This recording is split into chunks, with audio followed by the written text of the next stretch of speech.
everybody, this is Godfrey here. I'm working on this week's Toolkit Tuesday video for 5th grade math, and I just wanted to show you a sample problem that will be on your darling's next math assessment, just so you can see the level of rigor that is required. The problem says a company that makes erasers has 2 factories. The first factory produces 45 boxes with 60 erasers every hour. The second factory produces 25 boxes with 25 erasers every half hour. How many more erasers does the first factory produce in an hour than the second factory? So multi-step problem solving in 5th grade is a huge amount of their EOG, and then also on their MAP test that they take 3 times a year.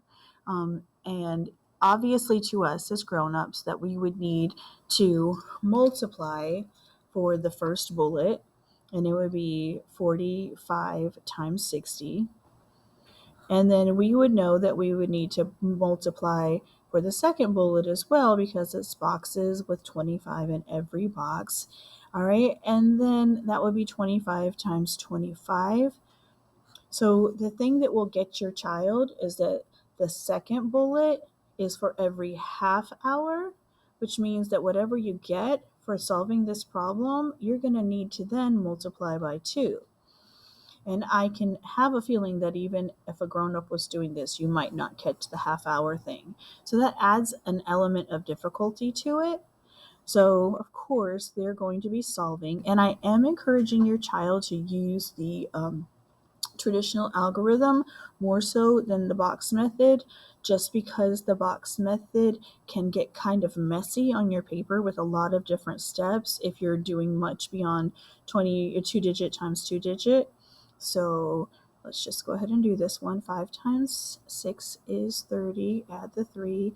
6 times 4 is 24 plus 3, 270. Right? Oh no, that was plus it's supposed to be 60, so I have to add an extra 0. I realize what I did now. All right, and then 5 times 5 is 25. Add the 2. 2 times 5 is 10 plus 2. Add the 0. And I am asking your children when they do the traditional algorithm that when they go to the tens place to multiply, that they scribble out the parts that they've already used so they don't get it mixed up when they go to multiply this way. 2 times 5 is 10 plus 1. 2 times 2 plus 1 is 5, right?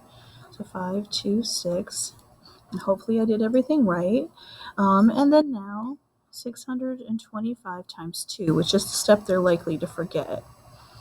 2 times is 1, that's a 5. And then 2, that's 12, right? Is that right? Yeah, 1250. Yeah. And so now they're just subtracting because it says how many more.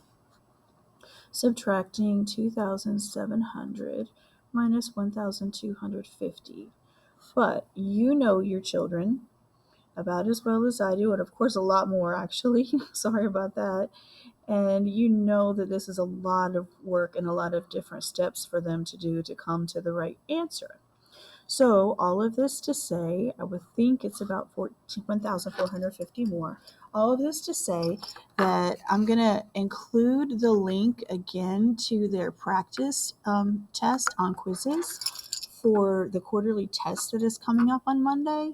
And so make sure that your child works through those problems more than once if needed in order to get a passing score on the Quizlet of 80% or more is what I'm looking for.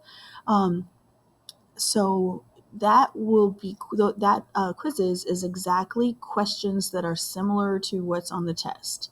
Like literally, I just changed the numbers around. So if they can do the quizzes, then they can do the test. And it is a 30-question test. So it's our biggest one to date. All right. So hopefully you'll listen to and enjoy this Toolkit Tuesday video. And thank you for all you do to support math in 5th grade at Rivergate. Have a great day.